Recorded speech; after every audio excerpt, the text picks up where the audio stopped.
Bahujan Samaj party के एकमात्र उत्तराधिकारी आदरणीय बहन कुमारी मायावती जी के विश्वास पात्र, मैं उनको बुलाने से पहले आदरणीय आकाश आनंद जी आपके बीच में उपस्थित हैं, उनके लिए जोरदार तालियों से गड़गड़ाहट से स्वागत चाहते हैं। भाई तालियों में बहुत कंजूसी करते हैं, असंध वाले ऐसे नहीं हैं। असंध वाले इतनी ऐसी छोटी ताली बजाते हैं। असंध वालों की ताली, इस विधानसभा की ताली चंडीगढ़ तक जानी चाहिए आवाज। मैं आमंत्रित करता हूं मुख्य अतिथि आदरणीय आकाश आनंद जी को, आपके बीच में आए और अपने शब्दों से संबोधित करने का काम करें। आदरणीय आकाश आनंद जी, इससे पहले मैं नारे लगाऊंगा।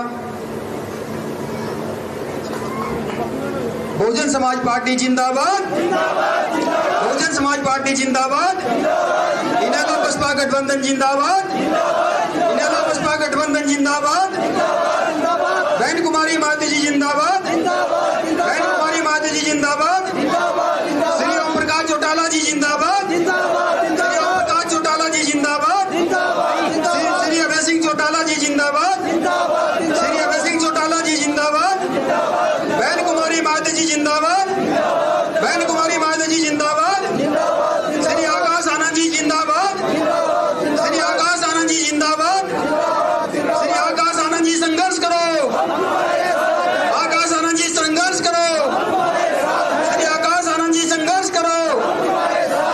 सम्मानित माननीय आकाश आनंद जी आपके बीच में संबोधित करने का काम करेंगे।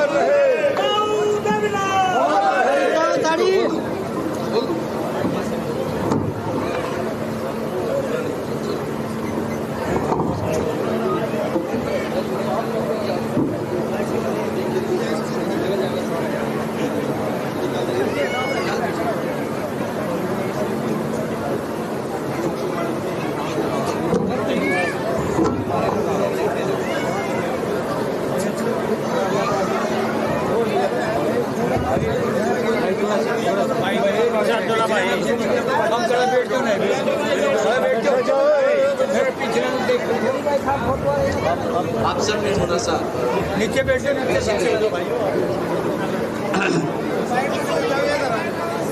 जय भीम। आज इतनी बड़ी संख्या में हमारी माताएं बहनें यहाँ मौजूद हैं। आप लोगों ने अपना कीमती समय निकाला, आपको तहे दिल से धन्यवाद कि आप हमें सुनने आई। तो एक बार जोरदार तालियां हमारी माताएं बहनें के लिए। साथ ही में आज यहाँ इतनी बड़ी संख्या में हमारे बड़े बुजुर्ग भी मौजूद हैं, जिनका आशीर्वाद आपकी यहाँ मौजूदगी से हमें महसूस होता है। तो आप सभी के लिए हमारी तहे दिल से बहुत बहुत धन्यवाद। और पूरी यहाँ जो जनसभा है सबकी ओर से एक बार जोरदार तालियां हमारे सभी बड़े बुजुर्गों के लिए।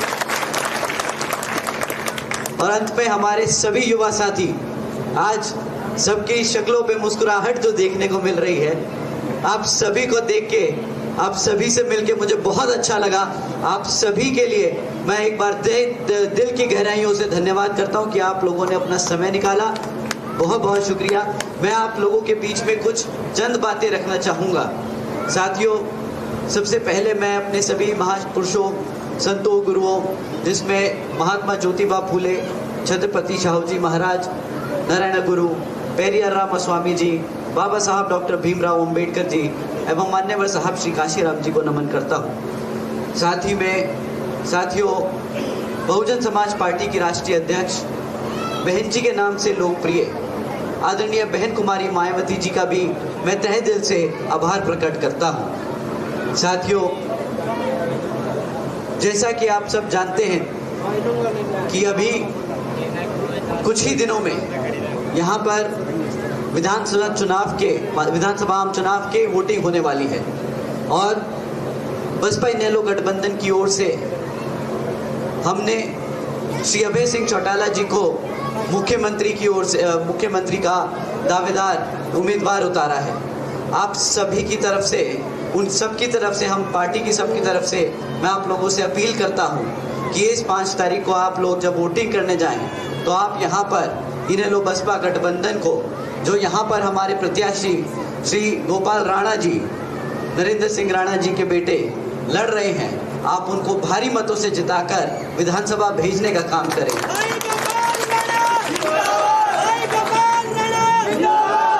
और श्री अभय सिंह चौटाला जी को मुख्यमंत्री बनाने का काम करें। साथियों, जैसा कि आप जानते हैं कि यहाँ पर कांग्रेस और भाजपा वाले भी आप लोगों के बीच में आकर वोट मांगने का काम करेंगे, परंतु आप लोग सब जानते हैं कि कांग्रेस किस कदर, यहाँ पर आपने पहले कांग्रेस को तो हटाया, परंतु अब वो फिर से वापस आ रही है आप लोगों के बीच में वोट मांगने।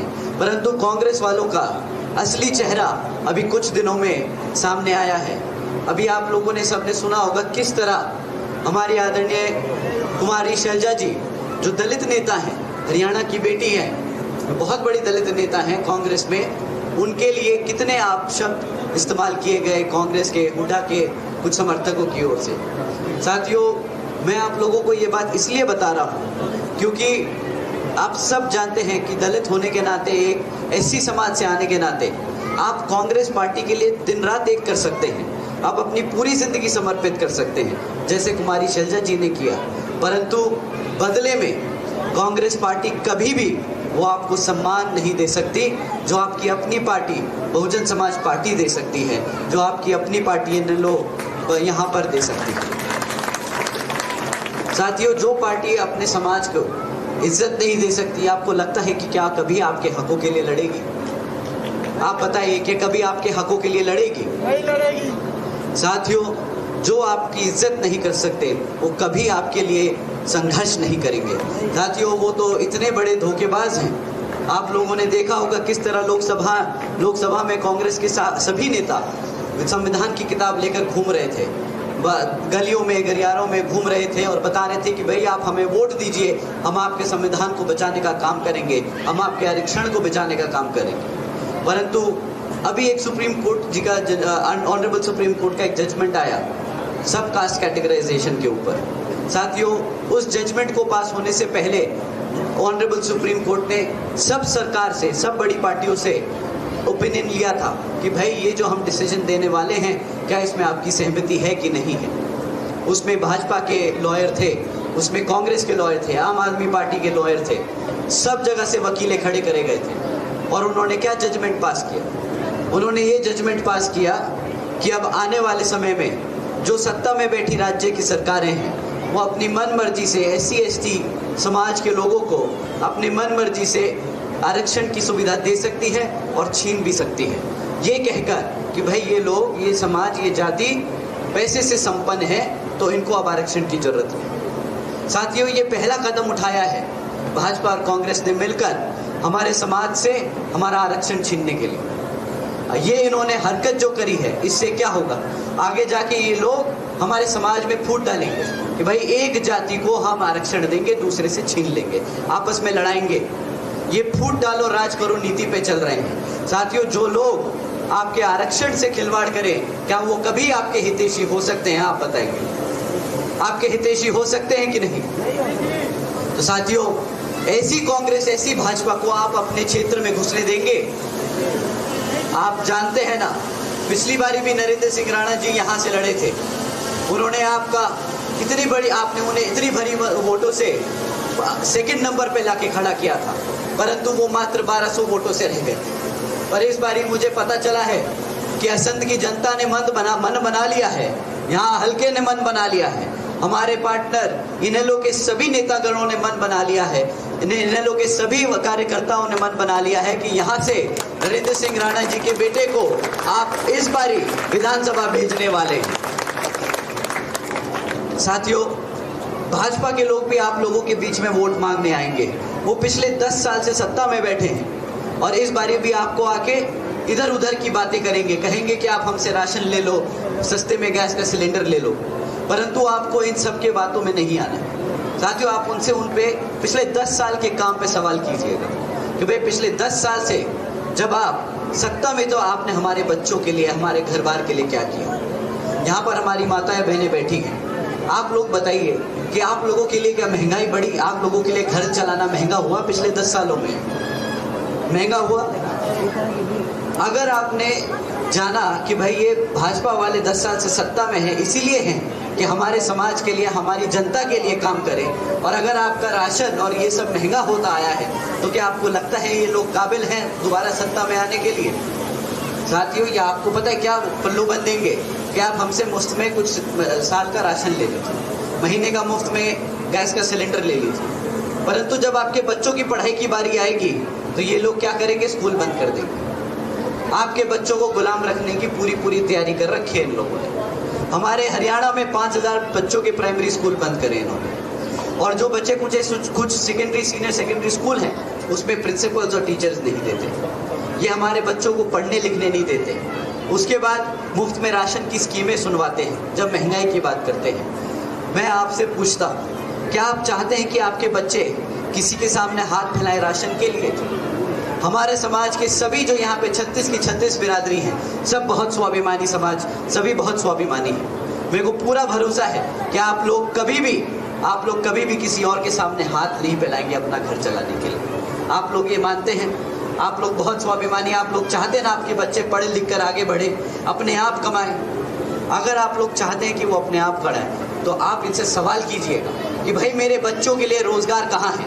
मुफ्त में राशन नहीं चाहिए, मेरे बच्चों के लिए रोजगार चाहिए। मेरे बच्चों के लिए पढ़ाई लिखाई के लिए स्कूल कहाँ है? जो स्कूल है तो उसमें मेरे टीचर्स कहाँ हैं? सवाल करना पड़ेगा आपको, क्योंकि जब आप उनसे ये सवाल करेंगे तो उनका मुंह बंद हो जाएगा, उनके पास कुछ नहीं होगा आपको जवाब देने के लिए। क्योंकि साथियों, उन्होंने ये सोची समझी साजिश चली है पिछले 10 सालों से। उन्होंने धीरे धीरे करके हमारे समाज को, हमारे आने वाले भविष्य को अंदर से तोड़ने की कोशिश की। उन्होंने सोचा कि हमारे बच्चों को अनपढ़ रखेंगे तो वो अपने इतिहास से दूर हो जाएंगे, वो भूल जाएंगे, वो समझ नहीं पाएंगे, वो रोजगार के लायक नहीं होंगे। जब रोजगार के लायक नहीं होंगे तो रोजगार देना नहीं पड़ेगा। अब आपका काम है, जैसे आदरणीय बहन कुमारी मायावती जी ने अपने 5 साल के शासनकाल में यूपी में हमारे सभी बच्चों के लिए स्कूल का प्रबंध किया था, कॉलेजेस यूनिवर्सिटीज बनाई थी, उनके लिए मुफ्त में पढ़ाई के लिए पैसे खर्चे थे। आप जानते हैं सावित्रीबाई फूले बालिका आशीर्वाद योजना चलाई थी बहन जी ने। उसके तहत आदरणीय बहन जी ने 7 लाख बच्चियों को मुफ्त में पढ़ाने का काम किया था। 12वीं तक की शिक्षा सरकार के खाते, 12वीं तक की शिक्षा सरकार के खाते डाल दी। 600 करोड़ रुपए हमने अपनी बच्चियों पे खर्चे थे। उन्हें आशीर्वाद योजना के तहत उन्होंने जब घर में बच्ची पैदा हुई तो उन्होंने हर एक घर में हर एक बच्ची के नाम पर 1-1 लाख रुपए देने का काम किया। उन्होंने देश में पहली बार गांव में हुई बच्ची, पैदा हुई बच्ची को लखपति बना दिया, जब पूरा समाज दर बदर घूम रहा। साथियों, एक तरफ आदरणीय बहन जी और आदरणीय ओम प्रकाश चौटाला जी की सरकार रही है, जिसमें उन्होंने किसानों का ध्यान रखा। उन्होंने गन्ना खरीदी के दाम दुगने करे थे। उन्होंने अपने किसान भाइयों के लिए संघर्ष किया। उन्होंने अपने दबले कुचले समाजों के लिए संघर्ष किया है। दूसरी तरफ ये कांग्रेस और भाजपा है जो मौका ढूंढती है, किसी भी तरह कोई भी मौका नहीं छोड़ती जिससे हमारा समाज टूट जाए, बट जाए, हमारे बच्चे कमजोर पड़ जाए, हमें हमेशा गुलाम बना के रखे। साथियों, आप लोगों से दरखास्त है कि अगर आप लोग चाहते हैं कि आपके बच्चों का भविष्य सुरक्षित रहे, अगर आप चाहते हैं कि आपके बच्चे पढ़ लिख कर आगे बढ़े, तो मैं आप लोगों से हाथ जोड़ के विनती करता हूं कि आज इस बारी 5 तारीख को जब आप वोट डालने जाए तो आप अपने यहाँ बेटे गोपाल सिंह राणा को उनके फादर नरेंद्र सिंह राणा के आशीर्वाद से मिला ये टिकट, आप उनको वोट डालकर हाथी के सामने वाला चुनाव चिन्ह बटन दबाएं और उन्हें यहाँ से विधानसभा भेजने का काम करें।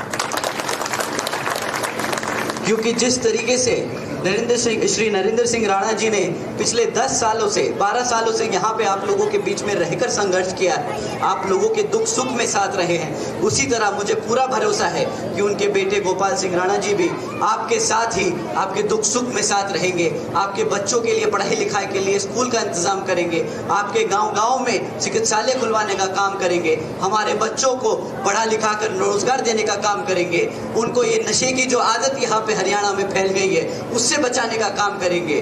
साथियों, अगर आप अपने बच्चों के लिए, अपने लिए एक अच्छा भविष्य चाहते हैं तो इस बारी आप इनेलो बसपा गठबंधन को समर्थन दें। इस बारी आप आने वाली 5 तारीख को हाथी के सामने वाला बटन दबाएं और यहाँ पर श्री गोपाल सिंह राणा जी को विधानसभा भेजने का काम करें। आप लोगों से ये मेरी खास अपील और आदरणीय बहन कुमारी मायावती जी की ओर से भी और श्री अभय सिंह चौटाला जी की ओर से भी ये खास अपील है।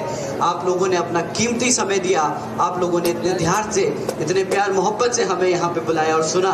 आप सभी का मैं तहे दिल से धन्यवाद करता हूँ। आप सभी का मैं तहे दिल से धन्यवाद करता हूँ। जय भीम, जय भारत।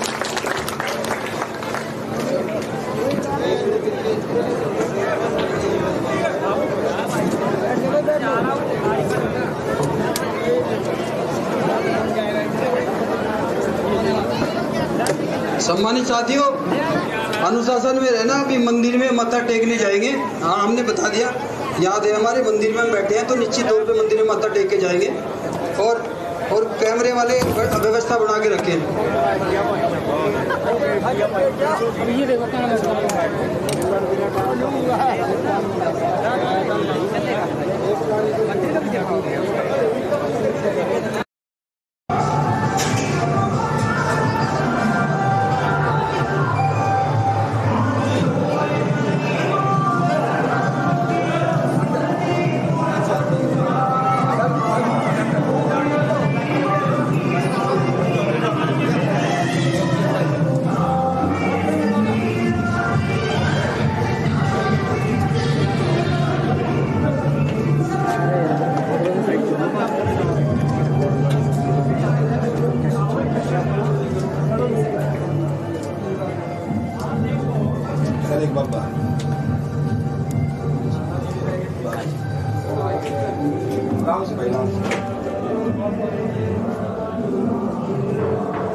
महिलाओं से मिले तो महिलाओं से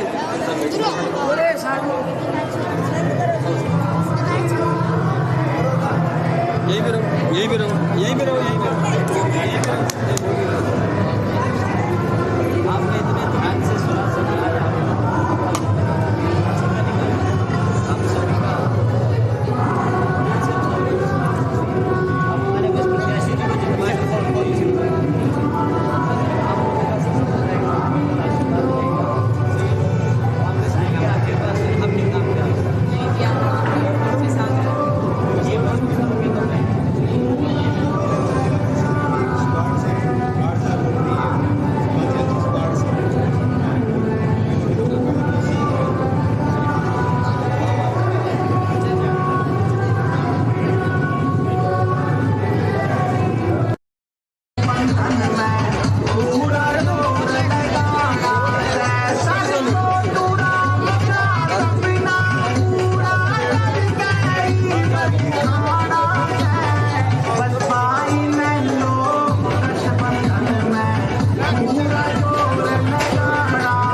अरे